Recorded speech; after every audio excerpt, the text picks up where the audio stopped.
At sa ibang balita, naghain ng diplomatic protest ang Pilipinas at China laban sa isa't isa. Bunsod ng standoff sa pinag-aagawang Scarborough Shoal. Nag-ugat ang tensyon ng sitahin ng Philippine Navy ang 8 Chinese vessel na nabistong puno ng mga koral at pating. Saksi si Maki Pulido. Wala pa rin kumukurap sa pagitan ng BRP Gregorio del Pilar at ng 2 Chinese surveillance vessels na mahigit isang araw nang may standoff sa Panatag Shoal o Scarborough Shoal. May 124 nautical miles ang layo mula sa Zambales at sakop pa rin ng Pilipinas. If the Philippines is challenged, we are prepared to secure our sovereignty.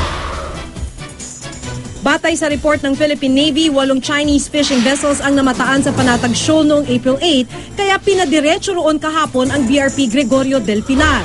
Na-inspeksyon pa ng ating mga sundalo ang 8 barko ng mga Chino at nabistong may karga itong mga coral, giant clam at mga pating. Pero 2 oras matapos ang inspeksyon, 2 Chinese maritime surveillance vessel ang dumating at halos pumagitna sa barko ng Philippine Navy at 8 Chinese fishing vessel.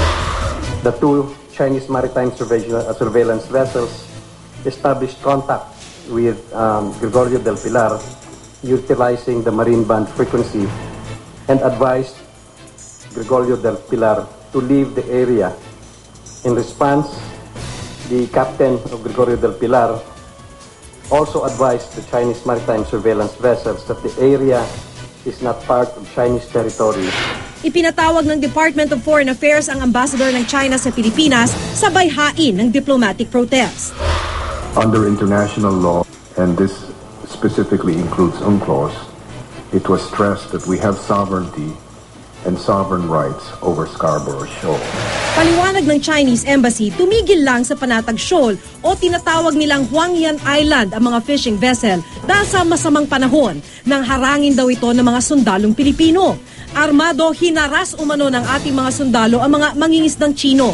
Sa Beijing, ipinatawag din ang kinatawan ng ating embahada at naghain din ng diplomatic protest laban sa Pilipinas. 菲方试图在黄岩岛海域进行所谓的执法的这个行为呢，是对中国主权的侵犯，也违背了两国关于维护南海的和平稳定、不使事态复杂化和扩大化的共识。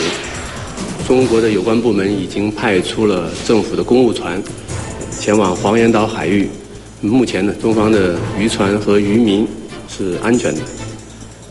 我想重申呢，黄岩岛是中国的固有的领土，中方对黄岩岛拥有无可争辩的主权。The international law is clear in terms of the fact that we are well within the 200 nautical mile exclusive economic zone. That is where we stand. China stands on a historical claim, which we have been taking the view that their claim does not have basis.